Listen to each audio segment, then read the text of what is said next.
Bismillah, walhamdulillah, wassalatu wassalam ala rasulillah. Sur proposition du frère Kai, aujourd'hui je vais vous présenter de façon brève la cellule de DNA, ADN en français, ou acide désoxyribonucléique, une molécule biologique présente dans presque toutes les cellules vivantes et citée dans le Saint-Coran.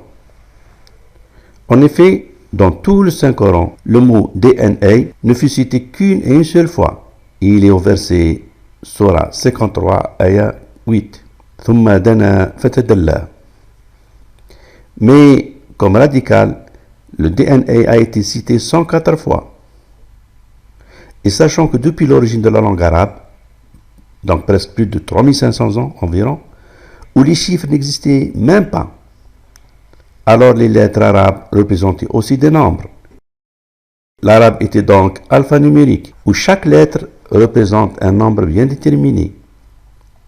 Et si maintenant on calcule la valeur numérique de ce verset en changeant chaque lettre par le nombre qui lui est alloué depuis l'origine de la langue arabe, on trouve 1119.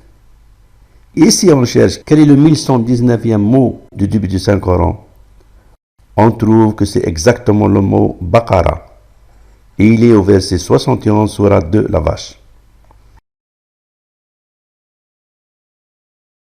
Ainsi, l'unique mot DNA de tout le Saint-Coran nous a mené au mot Baqara, premier animal et premier organisme vivant à être cité dans le Saint-Coran. Et si on cherche tous les DNA dans cette sourate al-Baqara, on trouve 3 DNA comme radical cités dans ces 3 versets.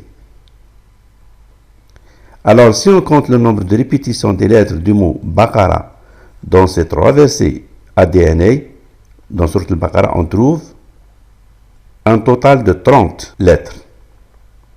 Et ce qui est extraordinaire est que 30 est le nombre des 30 chromosomes de l'haploïde de l'ADN de la vache, dont le diploïde est de 62 fois 30 chromosomes.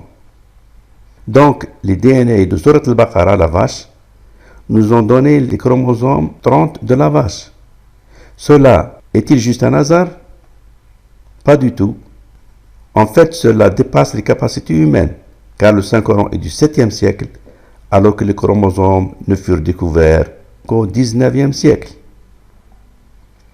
Maintenant, si on considère tous les DNA du Saint-Coran, et donc même le DNA utilisé comme radical, le premier cité est dans Al-Fatiha, premier chapitre, et au verset 6, Ihdina sirat al-mustaqim.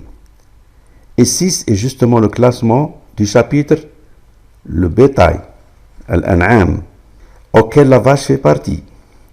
Et dans toute cette sourate Al-An'am, le bétail, le mot DNA ne fut cité qu'une et une seule fois, au verset 130.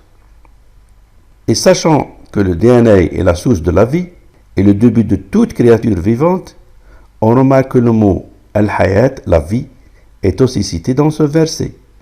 Et ce qui est extraordinaire est que la valeur numérique de ce mot, la vie, Al-Hayat, est 60, soit le nombre de chromosomes de la vache, 60 chromosomes.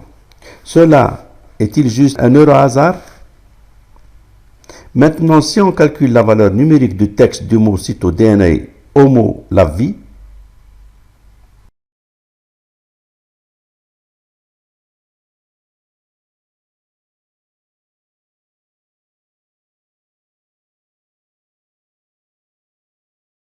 on trouve 2423. Et ce qui est extraordinaire est que 2423 est le 360e nombre premier.